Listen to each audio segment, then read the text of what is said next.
Hi guys, I'm back again today with another video, and today we're checking out German culture shocks as an American. So before we start, don't forget to subscribe, click the bell button, and yeah, let's check this out. Let's get it.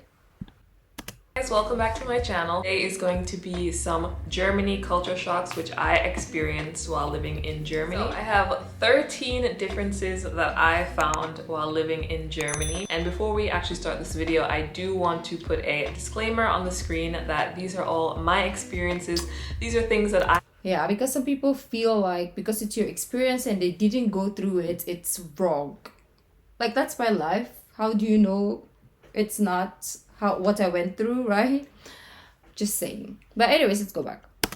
Experience while living in Germany. It might be different from your experience, but of course I'm just saying what I experienced. So just a disclaimer.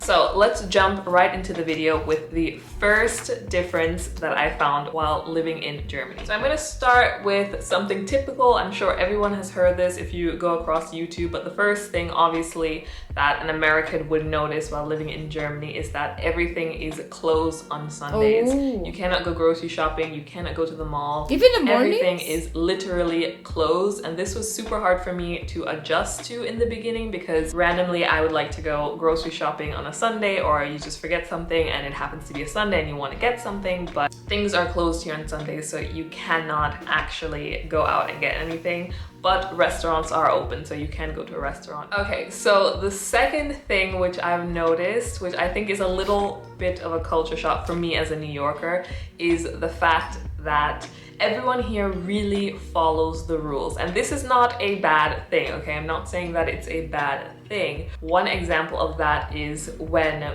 people are crossing the road. Again, I'm from New York and people just cross the road. If it's free, if we see no cars, we're just gonna cross the road. But in Germany, if the crossing road sign is not on green, they're not gonna cross the road.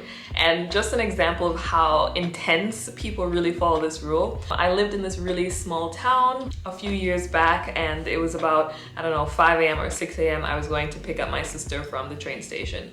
And I was walking there and there's no cars on the road. Absolutely zero cars on the road. It's too early, there's nobody around.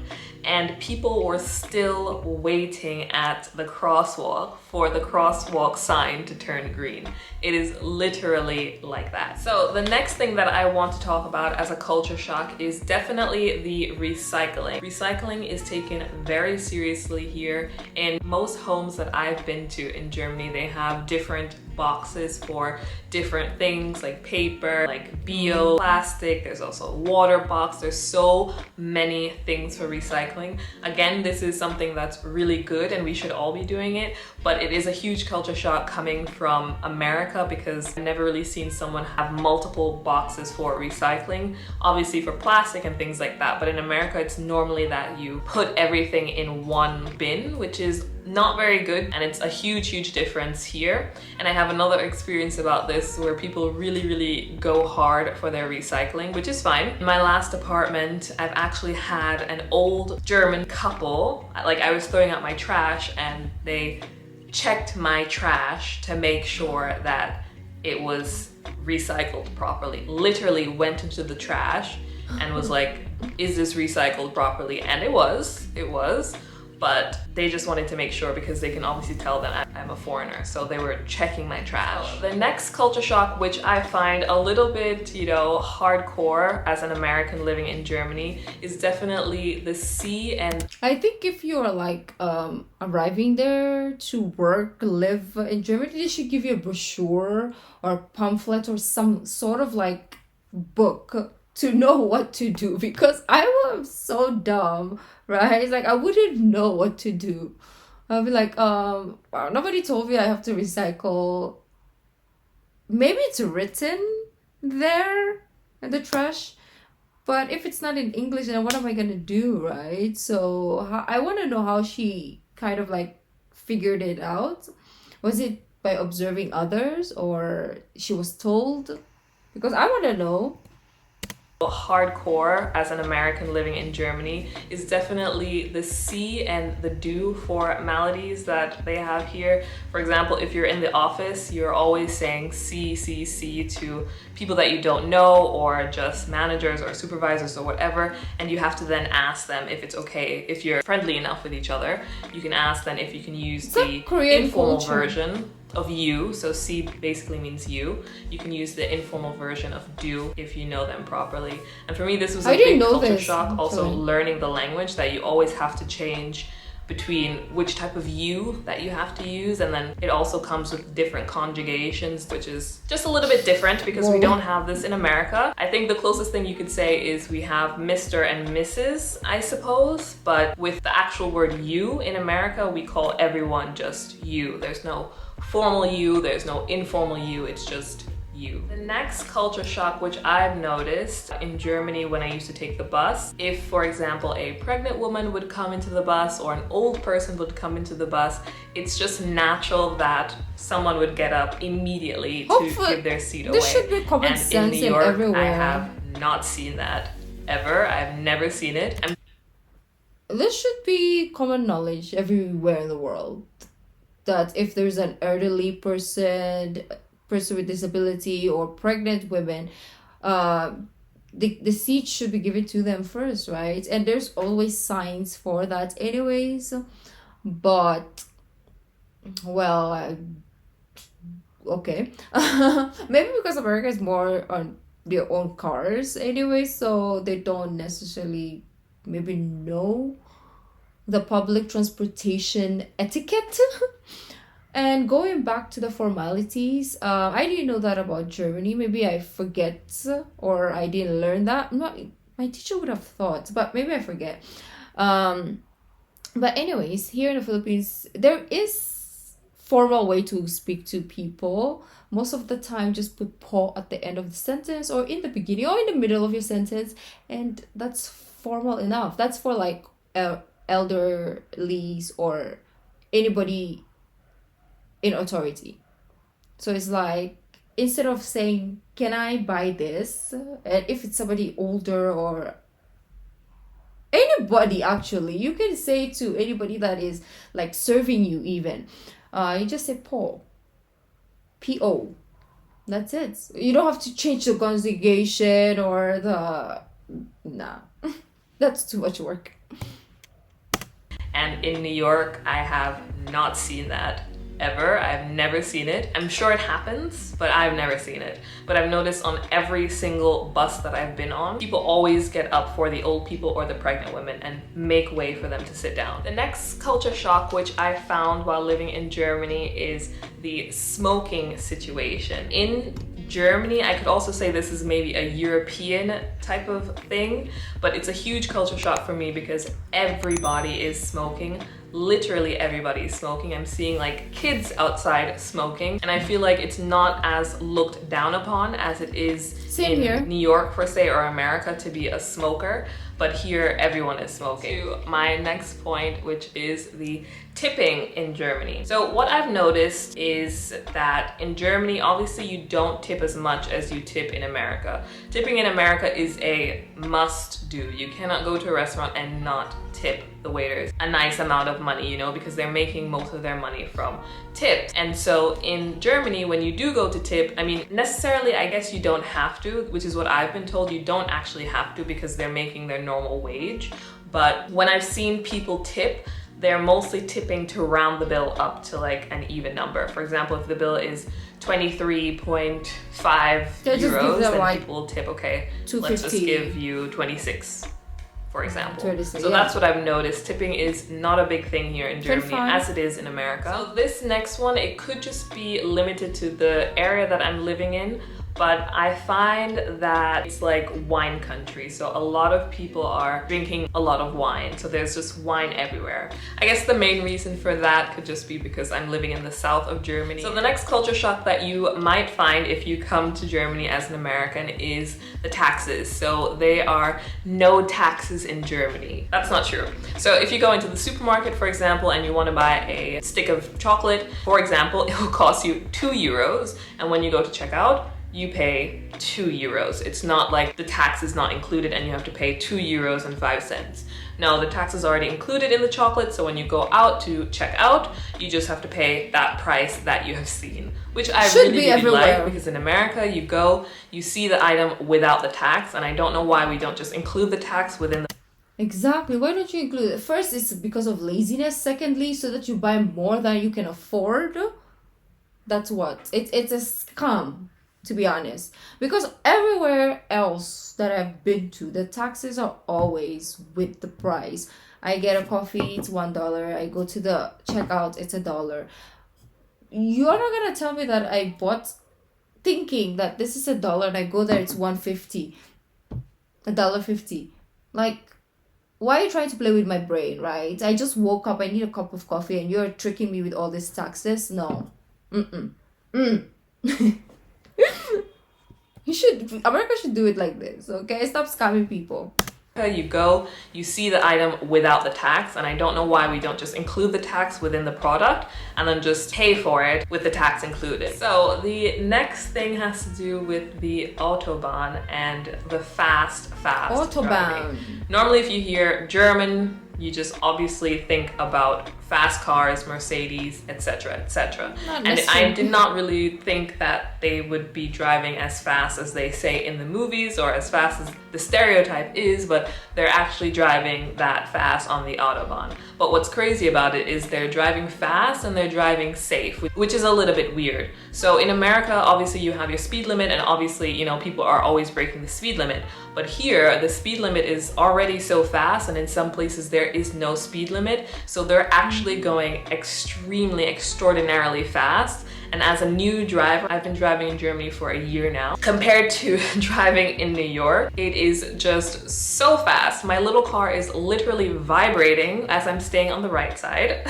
It's literally vibrating as these fast cars are just zooming by my little car. And when I mean that they're driving fast and driving safe, well, first of all, when you go to take your driving license here in Germany, you have to go through a lot of processes to actually get your license. I can only speak for New York. Unlike in New York, I felt that it was very, very easy. There's not a lot of questions to study for in the theoretical, but here in Germany, I had to take everything all over again, so theoretical and practical, to get my German driver's license. And it was very, very, very difficult. I failed the theoretical twice. It was like over 1,000 questions that you actually have to study for and know to pass this test. And the practical was also, you know, you really have to know the road and know the signs. And that's what I mean by that it's a lot safer, I feel, because people study a lot longer and a lot harder to take the German driving test. And also there's one thing which I like about the German Autobahn is that you cannot, you know, overtake on the right side.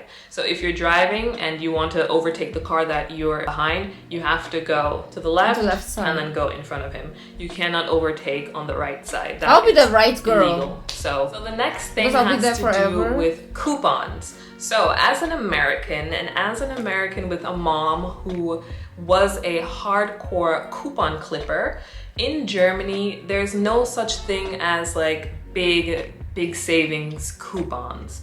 For example, in New York, my mom, she used to cut a lot of coupons for the supermarket. We have a big family, so she would cut a lot of coupons, and we would go to the supermarket. We would have like a big cart of food and big cart of stuff. And when we would go to check out, she would be going through all her coupons, and you can... Because I see some clips on like YouTube, and then they're like collecting all these coupons, right? And then when they get to the checkout, it's like almost $0 that they have to pay. And I'm like, I don't get it. Like, yeah, maybe it means like you get a percentage off of an item. But anyways, you know, I don't understand. You know, mix and match and do whatever, and in the end we would pay pennies for a full cart of food because of all the coupons she had. And the coupons also extend to, you know, beauty products, CVS. But in Germany, I find that there is not this coupon culture. You cannot save a lot of money at the supermarket with a bunch of coupons. It's just not a thing, and I've never seen it. If it is a thing, please do let me know. If there are coupon clippers in Germany, let me know, because coupons really do help. For me me personally, I love coupons. I'm a big saver, so that's why this was a real culture shock for me, because maybe they I like don't to allow it save in the money Philippines on because things. everybody will So the last literally thing that just I use want to that talk about because has we are to do just with the German supermarket. greedy. And this is a huge culture shock for me, because shopping at a supermarket for me is a leisure type of fun thing that you do and you get your stuff and then you just leave. In Germany, it is calming when you go to pick out your stuff. You know, it's a nice supermarket, you pick everything up and you're ready to go to the cash register and you're ready to check out. All your stuff is on the belt and you're at the end. And the thing which I found super hard to ingest is that you have to pack your stuff ASAP as soon as the woman or the man at the cash register scans your item, because they leave literally like this much space for your items at the end, which means they do not want you to stay there for a long time. They want you to pack your stuff with some speed. And I'm sure there's some reasoning behind why. I mean, yeah, if you're checking out, yes, speed is good, because I don't like here. It's the opposite, because they take forever, because the machines, I don't know, they don't want to change the machines. So the people there, I don't know, the system is fudged. So it takes you like literally, I don't know, 15 to 30 minutes sometimes to go through checkout at the grocery. And I'm like, oh my gosh, the grocery line is so long on the weekends. That's why I always go like not Monday, because Monday also is long. On Wednesday, like the middle of the week is the best, because everybody maybe is busy or lazy to go in the middle of the week. So that's when I do all my stuff. There's no one out. But weekends and in the beginning of the week, oh my god, the line for groceries is so long. You could be stuck in line. The longest I've stayed in the grocery line was probably an hour and a half. I swear. An hour and a half. I don't know what it is. There's a lot of checkouts, but I don't know what they're doing with their life, why it takes forever. So I like that one. I like the speed one. Yes, I can take my time walking around, checking what I want to buy. That's my relaxing time. But checkout has to be fast, because I'm not gonna stay there forever, right? Like I want to go home and eat. So sometimes I don't like going to the grocery store anymore because of that. I just do it online. I'm like, no, I'm not gonna do this.